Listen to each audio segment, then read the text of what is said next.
Halo, kembali lagi di tutorial Accurate. Ya, sudah lama juga nggak bikin video lagi, banyak keluar kota. Terima kasih yang sudah bertanya, yang sudah eh, janji konsultasi juga. Terima kasih. Kali ini saya juga ingin membahas banyak pertanyaan yang sering ditanyakan oleh customer-customer. Di sini saya sudah mempunyai contoh kasus, kasus yang simple, yang gampang, yang setiap hari kita lalui, yang setiap hari sering terjadi, tapi dengan cara perlakuan yang berbeda. Ya, ini cara-cara ini semua diperbolehkan di Accurate dan bisa dilakukan di Accurate, hanya bedanya hanya di reportnya saja. Jadi beda perlakuan, beda detailnya, beda juga reportnya ya. Saya pertama yang paling mudah dulu ya, yang paling gampang, yang paling simple. Tapi di sini kelemahannya adalah detailnya tidak bisa kita input. Jadi di sini report yang dihasilkan hanya untuk laporan laba rugi dan neraca saja ya kan, gitu. Ya, laporan laba rugi dan neraca saja. Ya, contohnya seperti ini ya, cara penginputannya ya. Kita ke aktivitas. Tadi diinfokan transaksi ini harus dibuat melalui transaksi kas dan bank ya.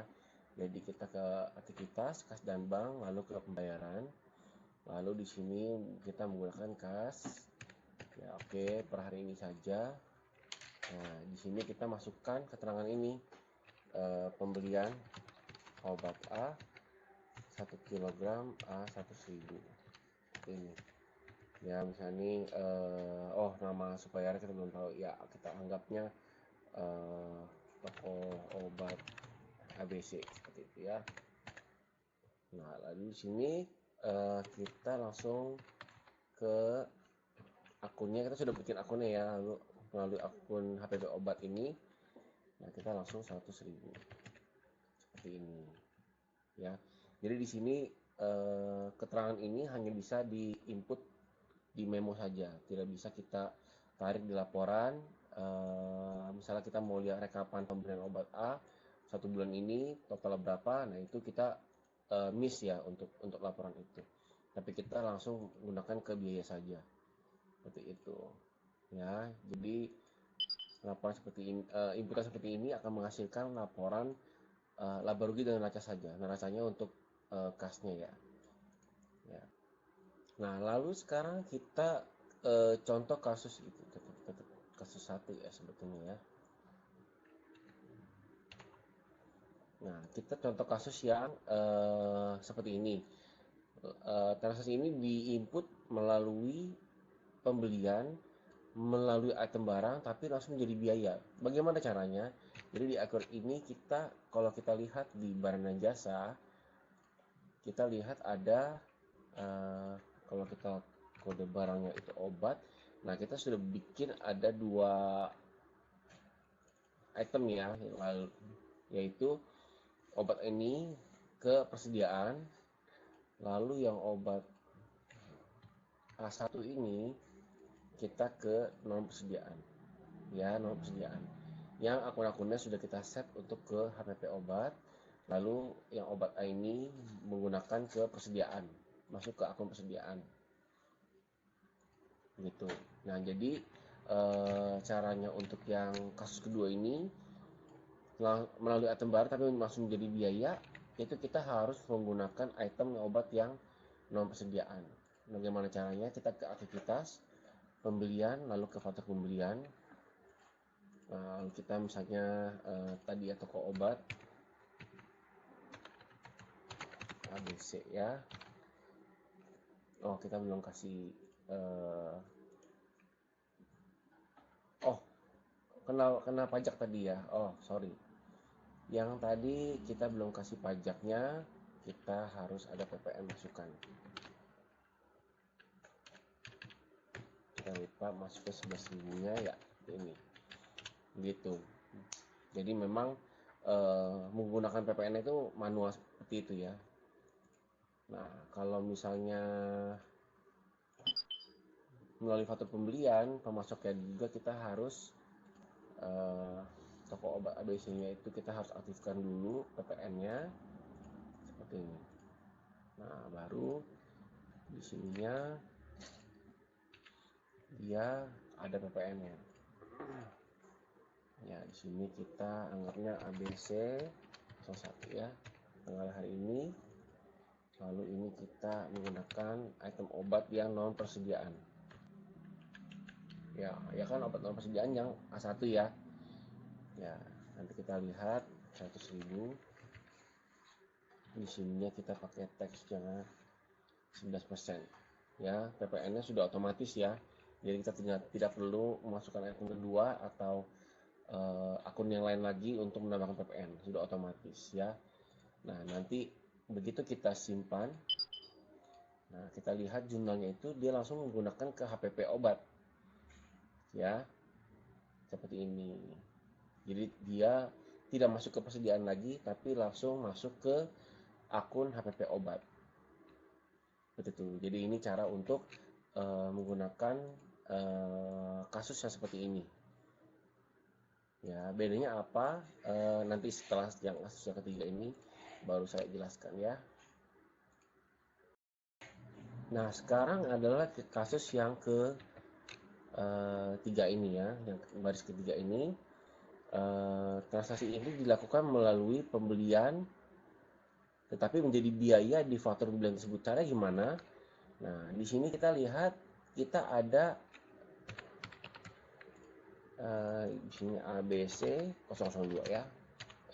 2. Nah, di sini kita tidak ke barang tapi kita ke beban. Kita langsung di sini masukkan ke HPP obat 100.000. Lalu kita tambahkan lagi item kedua, PPN masukkan 11.000.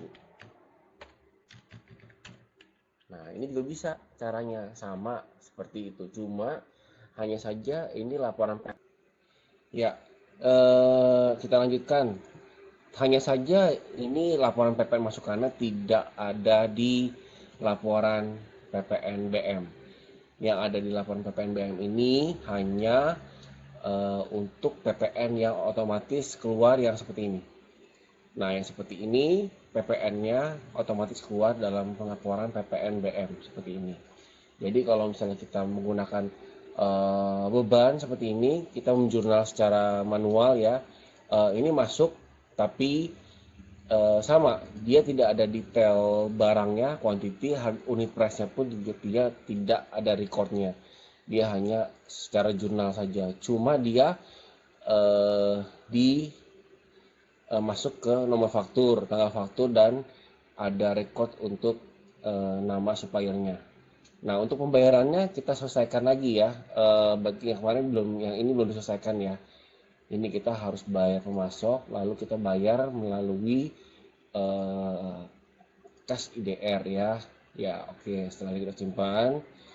Nah, setelah itu juga kita, yang ini juga kita bayar pemasok, lalu kita rubah menjadi kas karena di soalnya itu menuju ke kas ya. Gitu. Itu untuk kasus yang ketiga ini ya.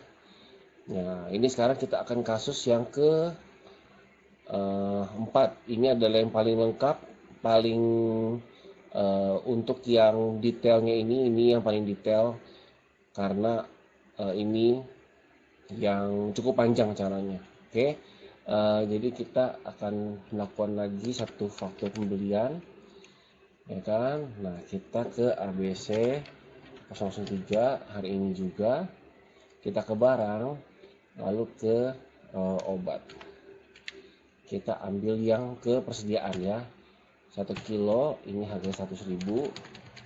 Lalu ini kita pasang teksnya ya. Oke, PPN muncul ya, PPN juga muncul. Nah, ini setelah kita simpan, ini tidak masuk ke biaya HPP, dia hanya masuk ke persediaan. Ya, bagaimana cara untuk menjadikan ke HPP-nya? Kita harus melakukan satu lagi, itu dengan aktivitas barang dan jasa dalam penyusunan persediaan. Nah, ini kita masukkan sebagai HPP obat. Nah, di sini baru kita masukkan ke item obat tadi. Nah, kita habiskan ya. Jadi kan ada kuantiti 1. Nah, kita mau habiskan, kita mau pakai satunya ini kita habiskan. Jadi kita kuantitinya kita 0. Ya, ini kuantitinya.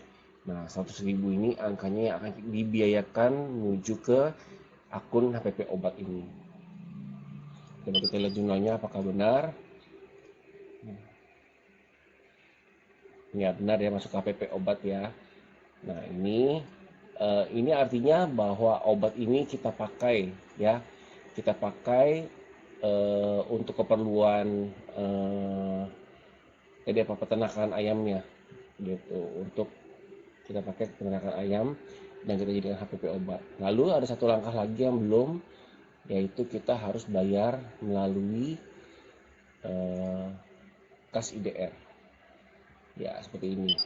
Nah, yang saya mau jelaskan sebentar ini adalah beda antara beban dengan barang di sini ya. Jadi kalau misalnya kita menggunakan beban, ini tidak bisa menggunakan PO, karena kalau kita pakai PO dia hanya ke item barang saja, bebannya itu tidak ada di sini, jadi kita tidak bisa pilih. Jadi kalau kita input dari PO, mau nggak mau kita harus punya item barang itu yang non persediaan.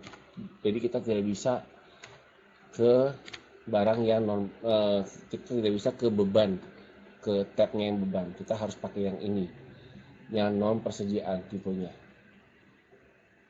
gitu, supaya bisa kita input ke PO. Itu bedanya antara barang dan beban. Beban ini tidak bisa diaktifkan di PO.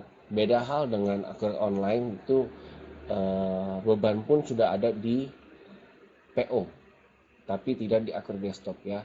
Itu bedanya gitu ya. Semoga bisa diterima, bisa dimengerti ya. Kalau belum masih ada yang belum ditanya, boleh di WA ke nomor yang ada di deskripsi di bawah ya. Oke, terima kasih.